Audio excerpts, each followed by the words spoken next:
नमस्कार मित्रांनो, आताच्या क्षणाची सर्वात मोठी बातमी समोर येत आहे.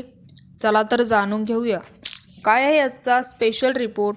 सविस्तर बातमी जाणून घेण्यापूर्वी आपण चॅनलवरती नवीन असाल तर चॅनलला सबस्क्राईब करा, बेल आयकॉन प्रेस करा. महाराष्ट्रात विधानसभा निवडणुकीपूर्वी काँग्रेसला मोठा धक्का बसला आहे. काँग्रेसचे आमदार जितेश अंतापूरकर यांनी उपमुख्यमंत्री देवेंद्र फडणवीस यांच्या उपस्थितीत भाजपामध्ये प्रवेश केला. काँग्रेसचे आमदार जितेश अंतापूरकर यांनी शुक्रवारी मुंबईत भाजप कार्यालयात भाजपामध्ये प्रवेश केला आहे आणि गुरुवारीच त्यांनी विधानसभा अध्यक्ष राहुल नार्वेकर यांच्याकडे राजीनामा सुपूर्द केला आहे. यावेळी प्रदेशाध्यक्ष चंद्रशेखर बावनकुळे, उपमुख्यमंत्री देवेंद्र फडणवीस, राज्यसभा खासदार अशोक चव्हाण यांची देखील तिथे उपस्थिती होती. अंतापूरकर यांनी त्यांच्या उपस्थितीत भाजपमध्ये प्रवेश केला.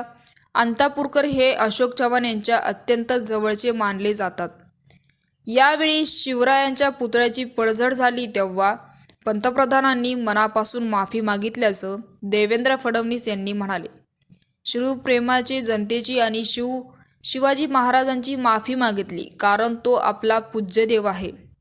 त्यामुळे आपल्याला काँग्रेसच्या प्रमाणपत्राची गरज नाही. जर त्यांनी पंतप्रधानांचे पूर्ण ऐकले असते तर ते असे बोलले नसते, असं देखील त्यांनी म्हणाले. तर शिवाजीच्या पुतळ्याची पडझड आणि महायुतीतील फूट यावर अजित गटाच्या निषेधांवर म्हटले की या घटनेनंतर आपलं सगळं दुःख आहे. पंतप्रधानांनी माफी मागितली. सीएम अजित पवार आणि मी स्वतःही माफी मागितली. या घटनेने सर्वांनाच दुःख झालं आहे. म्हणूनच प्रत्येकजण आपल्या भावना व्यक्त करत आहेत.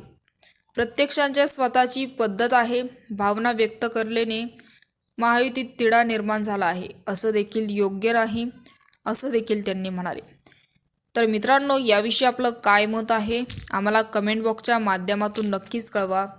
आणि चॅनलला अजूनही सबस्क्राईब केलं नसेल तर चॅनलला सबस्क्राईब करा, बेल आयकॉन प्रेस करा, जेणेकरून असेच नवनवीन व्हिडिओ आणि राजकीय घडामोडी सर्वप्रथम तुम्हाला या चॅनलवरती बघायला मिळतील. तूर्तास धन्यवाद. जय महाराष्ट्र.